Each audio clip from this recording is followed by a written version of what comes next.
Good morning বন্ধুরা, আজকে একটু আলু পটল চিংড়িটা করে নিচ্ছি। দেখো, পটলগুলো ভাজা হয়ে গেছে, চিংড়ি মাছটা ভাজা হয়ে গেছে। ওই তেলেতে জিরে ফোড়ন দিয়েছি, দিয়ে আলুগুলো দিয়ে দিয়েছিলাম। দিয়ে আলুগুলো একটু ভাজা ভাজা করতে করতে টমেটো কাঁচা লঙ্কা দিয়ে সামান্য একটু নুন দিয়েছি। দিয়ে এবারে তারপরে হলুদ গুঁড়ো, লঙ্কা গুঁড়ো, ধনে গুঁড়ো, জিরে গুঁড়ো সব দিয়ে দিয়েছি। দিয়ে এবারে সামান্য একটু চিনি দিয়েছি যাতে কালারটা ভালো আসে। দিয়ে এবারে কষছি, ভালো করে কষতে হবে। খুব ভালো করে কষতে কষতে যখন দেখবে টমেটোটা গলে গেছে, খুব ভালো করে কষে নিয়ে এবারে ওই দেখো কষা হয়ে গেছে। এবারে পটল আর চিংড়িটাও দিয়ে দেবো। দিয়ে আর একটু ভালো করে পুরো মিশিয়ে নেবো মশলাটার সাথে। পটল আর চিংড়িটাকে ভালো করে মিশিয়ে নিয়ে তারপরে জল দেবো, দিয়ে সিদ্ধ হতে দেবো। আলু পটলটা সিদ্ধ হবে, হয়ে গেলে একটুখানি গুঁড়ো গরম মশলা দিয়ে দেবো। ফুটে উঠলে একটু গুঁড়ো গরম মশলা দিয়ে দেবো। দিয়ে এরকম আলু এখানে পটল আর চিনিটা দিয়ে দিলাম। দিয়ে ভালো করে আবারও কষিয়ে নেবো। খুব ভালো করে কষিয়ে নিতে নিতে এবার একটু গুঁড়ো গরম মশলা, মানে শাহি গুঁড়ো গরম মশলা আমি ইউজ করি। শাহি গুঁড়ো গরম মশলা দিয়ে দিলাম। দিয়ে তারপরে জল দিয়ে সিদ্ধ হতে দিলাম। আলু পটলটা সিদ্ধ হয়ে যাবে, চাপা দিয়ে দিলাম। হয়ে গেলে তারপর দেখাচ্ছি, ফাইনাল লুকটা দেখিয়ে দিচ্ছি। আলু পটল চিংড়ি মাছ দিয়ে করলে, এইভাবে করলে খুব সুন্দর খেতে হয়। এক একজন এক এক রকম করে করে, সবাই করতে পারে সেটা কথা না, কিন্তু এই যে দেখো আমার হয়ে গেছে। আমি ঢাকাটা খুলে এবার দেখিয়ে দিলাম। আলুটা সিদ্ধ হয়ে গেছে। আর গ্রেভিটা এরকমই থাকবে, কারণ এটা আমার দুদিনে হবে। ঠিক আছে, চলো দেখিয়ে দিলাম, ফাইনাল লুকটা দেখিয়ে দিলাম। আর এখানে আমি আদা রসুন বাটা ইউজ করিনি, কারণ তাহলে আদা রসুন বাটার গন্ধটাই আসে, মানে চিংড়ি মাছের আলাদা যে ফ্লেভারটা, এটা একটু চেপে যায়, আমার ভালো লাগে না। আমি আগে দিতাম, এখন আর দিই না, এখন এইভাবেই বানাই, দারুণ খেতে হয়। এখন বাজে 12টা 20। ভাতটা বসালাম, চাটা নাবালাম, চা করলাম। এখন আগে চাটা করে নিলাম, নিয়ে ভাতটা বসিয়ে দিলাম। 12:30 নাগাদ এখন আমরা চাটা খেতে এবং চা খাচ্ছি। এখন রোজই এই টাইমে আমাদের দুধ চা হচ্ছে, এটা শীতকাল থেকে এটা হয়েছে। আগে দিনের বেলা কোনোদিনই দুধ চা করতাম না, এখন এটা করতে হচ্ছে আমাকে। গুড ইভিনিং বন্ধুরা, চা হয়ে গেছে।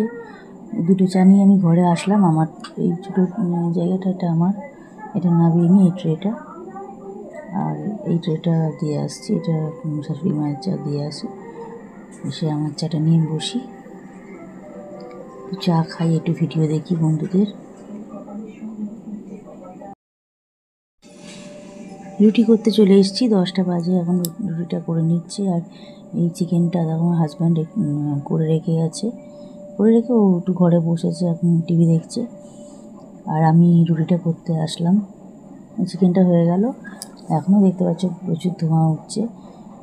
আমি দেখিয়ে দিলাম, দিয়ে চাপা দিয়ে দিলাম। দেখতে ভালো হয়েছে, খেতেও খুবই ভালো হয়েছে। রুটিটা করে নিই। রুটি হয়ে গেল, এই ক্যাসারোলটা দেখিয়ে দিলাম। রুটিও হয়ে গেল, আর চিকেন। আজকে রাত্রিবেলায় রুটি আর চিকেন, এটাই আমাদের আইটেম। গুড মর্নিং বন্ধুরা, এখন আলু ভাজা বসিয়ে দিয়েছি একটা গ্যাসে, আর এটাতে বসালাম ডিম সেদ্ধ করতে বসিয়েছি। আজকে ডিমের কারি করব, আলু ভাজা করছি। আর আলু পটল চিংড়ি করে রাখা আছে, ওটা যতটা লাগিয়ে দেখা যাক, দিনের বেলা নেব। আর রাত্রিবেলা তো চিকেন আছে, আলু পটল চিংড়িটা তো থাকবে, দেখা যাক যে যেটা খাবে। এটা ডিমের জন্য রেখেছি, টমেটো, পেঁয়াজ, কাঁচা লঙ্কা দিয়ে ডিমের কারিটা করব। এই যে ডিমটা ছাড়িয়ে নিয়ে বসিয়ে দিয়েছি, এখানে পেঁয়াজ, কাঁচা লঙ্কা, টমেটো দিয়ে আর নুন দিয়ে আমি ভাজছিলাম। ভাজতে ভাজতে ডিমগুলো ছাড়িয়ে দিয়ে দিলাম। ডিমগুলো হালকা করে ভেজে নিয়ে এবার ওর মধ্যে নুন দিয়ে দিয়েছি, হলুদ গুঁড়ো, লঙ্কা গুঁড়ো, ধনে গুঁড়ো, জিরে গুঁড়ো সব দিয়ে দিয়েছি। দিয়ে এবার মশলাটাকে খুব ভালো করে কষে নিচ্ছি। সামান্য একটু চিনি দিয়েছি, আর দেখো কালারটা তাতে ভালো আসে বলেই চিনিটা দিয়েছি। কাশ্মীরি মির্চ এখানে আমি অ্যাড করিনি, একটু চিনি দিলাম। দিয়ে এবার খুব ভালো করে দেখো কষছি। কষতে কষতে এই কারিটা গ্রেভিটা তৈরি হয়ে গেছে, গ্রেভিটা তৈরি হয়ে যাচ্ছে। এবারে একটু গুঁড়ো গরম মশলা দিয়ে দেবো, দিয়ে ফুটতে দেবো। আর একটু ভালো করে কষে নেবো। দেখো এই যে দেখিয়ে দিচ্ছি কতখানি এরকম গ্রেভি বেরিয়ে এসছে, হয়ে এসছে রেডি। গ্রেভিটা রেডি হয়ে গেছে। এবারে জল দেব, সামান্য একটু জল দিয়ে দেবো, দিয়ে জল দিয়ে দিলাম আর গুঁড়ো গরম মশলা দিয়ে দিয়েছি, দিয়ে একটু ফুটতে দিয়ে দিলাম। একটু ফুটে উঠে একটু গায়ে মাখা হলে নামিয়ে নেবো। আর এই পাশে একটু চা গরম করে নিচ্ছি, একটু লিকার চা একটু খাবো এখন। তা বেলায় তো দুধ চা আছেই, সেটা তো আর নতুন করে বলার কিছু নেই। 12:30 বাজলেই দুধ চা হবে। এই যে ডিমটা হয়ে গেছে, ডিমটা মানে এখনও হচ্ছে, এটা আমি ফটোগুলো শেয়ার করেছি একটু। ডিমটা হয়ে গেলে যে ফাইনাল লুকটা দেখিয়ে দিলাম, ডিম হয়ে গেছে। এই যে দেখো, এখানে কিন্তু কোনো রকম কাশ্মীরি মির্চ আমি দিইনি। সর্ষের তেলে চিনি দিলে এমনিতেই এরকম কালারটা চলে আসে। আর আমি এখানে গুঁড়ো লঙ্কাটাও খুব সামান্য দিয়েছি, যেটুকু না দিলেও না সেইটুকুই। কালারটা এসেছে কাশ্মীরি মির্চের বদলে সর্ষের তেলে চিনি দিতেই কালারটা এসে গেছে। গুড ইভিনিং বন্ধুরা। আজকে আর বেলার চাটা তোমাদের দেখানো হয়নি। বেলাতে চা হয়েছে, দুধ চা হয়েছে, যথারীতি যেমন হয় সেরকম হয়েছেই। এটা সন্ধেবেলারটা দেখালাম।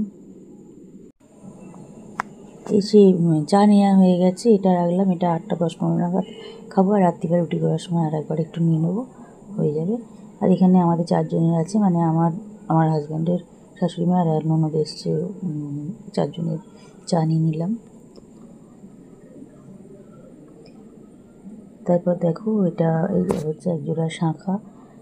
এই শাঁখাটা আমার ননদের মেয়ে, মানে বড় মেয়ে বেড়াতে গেছিলো, দীঘাতে গেছিলো, দীঘা মন্দারমণি ওগুলো গিয়েছিলো, ও ওখান থেকে আমাদের নিয়ে এসেছে। এটা আমারটা,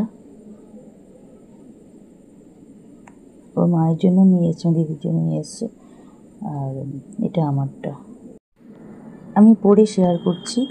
আমি পরে নিয়ে ওকেও ছবি তুলে দেখালাম। ও জিজ্ঞেস করছিলো শাঁখাটা ঠিক হয়েছে। হ্যাঁ, তুই তো আমার ওখান থেকে ও সাইজটা জানতে চাইলো, আমার হাতের সাইজটা আমি বলে দিলাম। আমি জানি না শাঁখা, ও জানি না ও নেবে। আমার শাঁখাটা এমনি ছোটো হয়ে যাচ্ছিলো, আমি তো শাঁখা নিতামই, তা কী করে জানি না, ও বুঝতে পেরে ও নিয়ে এসেছে, ভালো হয়েছে। এ দেখো, আমি পড়ার পর শেয়ার করছি। আমি পরে ওকে এই ফটোটা তুলে পাঠালাম। বেশ সুন্দর দেখতেও হয়েছে। আর এখন তো এরকম মোটা মোটা শাঁখা পরা উঠেছে, চওড়া শাঁখা পরা, ভালোই হয়েছে। আমি এরকমই দেখছিলাম অনলাইনে, আর একটু চওড়াও দেখছিলাম। তো যাই হোক, ও কী করে বুঝে নিয়ে চলে এসছে, শাঁখাই এনেছে, খুব ভালো হয়েছে। আর আমি তো হাতের এন্তার এটা ওটা সেটা কিনছি।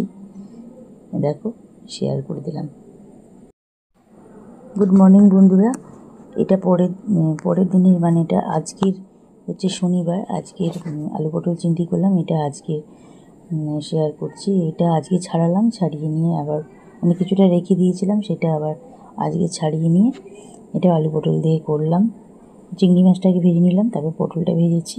তারপর কড়ায় তেল দিয়ে জিরে ফোড়ন, ওই তেলেতেই, মানে ওগুলো তুলে নিয়ে নেওয়ার পর সামান্য একটু তেল রেখেছিলাম, ওই তেলে জিরে ফোড়ন দিয়ে আলুগুলো দিয়ে দিয়েছি, টমেটো কাঁচা লঙ্কা দিয়ে দিয়েছি, নুন একটু দিয়েছি যাতে টমেটোটা তাড়াতাড়ি গলে যায়। দিয়ে এবার ভালো করে কষতে কষতে এবার সমস্ত গুঁড়ো মশলাগুলো, মানে হলুদ গুঁড়ো, লঙ্কা গুঁড়ো, ধনে গুঁড়ো, জিরে গুঁড়ো সব দিয়ে দিয়েছি। দিয়ে ভালো করে কষতে কষতে এবারে এবার পটলটা চিংড়িগুলো দিয়ে দেবো, চিংড়ি আর পটল দিয়ে দেবো। দিয়ে সমস্ত মশলাগুলো দেওয়া হয়ে গেছে, নুন চিনি সব দেওয়া হয়ে গেছে। দেখো, কষে নিচ্ছি, কষে নিয়ে তারপরে এবারে কষতে কষতে ওর মধ্যে পটলগুলো আর চিংড়িগুলো দিয়ে দিলাম, আর একটু চিংড়ি ঝরানো তেলটাও দিয়ে দিলাম। তেলটা একটু ঝরিয়ে দিয়ে দিলাম থালাটা দিয়ে। এবারে ভালো করে আরেকবার পুরো পটলের সাথে চিংড়ির সাথে পুরো কষে নেবো মশলাটাকে, নিয়ে এবারে জল দিয়ে ফুটতে দেবো। অনেকটা সময় নিয়ে একটু কষতে হয়, কষতে কষতে তারপরে জলটা দেবো, দিয়ে তবে একটু গুঁড়ো গরম মশলা দিয়ে দেবো, দিয়ে ফুটতে দিয়ে দেবো। আলুগুলো সিদ্ধ হয়ে গেলেই হয়ে যাবে আলু পটল চিংড়ি। আগের দিনও, মানে আগেরটাতেও দেখিয়েছি, এই ব্লগেতেই প্রথমেই দেখিয়েছি আলু পটল চিংড়ি, আর এটা আজকে করলাম। এটা আজকে মানে শনিবারের এটা ভিডিও দিচ্ছি তোমাদের। দুদিনই আলু পটল চিংড়িটাই শেয়ার করলাম। আগের দিনেরটা প্রথমে শেয়ার করেছি, এটা আজকেরটা। দেখো সানরাইসে গুঁড়ো গরম মশলা তো দিয়েছি, দিয়ে জল দিয়ে তারপরে চাপা দিয়ে দিলাম। ফুটে উঠবে, ফুটে উঠলে আগে দেখে নেবো আলুটা সিদ্ধ হয়ে গেছে কিনা, দেখে নিয়ে তারপরে ফাইনাল লুকটা দেখিয়ে দিচ্ছি। দেখো হয়ে গেছে, দেখিয়ে দিলাম। আমার আলু পটল চিংড়ি রেডি হয়ে গেছে। এদিকে ডাল হয়েছে, আলু হচ্ছে, বেগুন রসুন এগুলো দিয়ে ভাজা তরকারি হয়েছে, আর চাটনি হয়েছে, আমের চাটনি। এটাই আইটেম। এই যে আলু উচ্ছে বেগুন রসুন দিয়ে ভাজা তরকারিটা হয়েছে, ডাল আর চাটনি আগে দেখিয়ে দিলাম। তারপর চা বসিয়ে দিয়েছি। এখন বাজে 12:30। এই যে চা হয়ে গেছে, চা দেখিয়ে দিলাম। চা আমাদের 3 জনের চাটা শেয়ার করে দিলাম। ভিডিও আজকের মতন শেষ করছি। আর আজকে সন্ধেবেলা কি বানালাম সেটা না হয় পরের ব্লগেই দেখাবো। পরের ব্লগটা দেখার জন্য তোমরা সবাই রেডি থেকো। পরের ব্লগেতে একটা ছোট করে একটা ভিডিও শেয়ার করব, একটা রেসিপি শেয়ার করব। সবাই ভালো থেকো, গুড নাইট।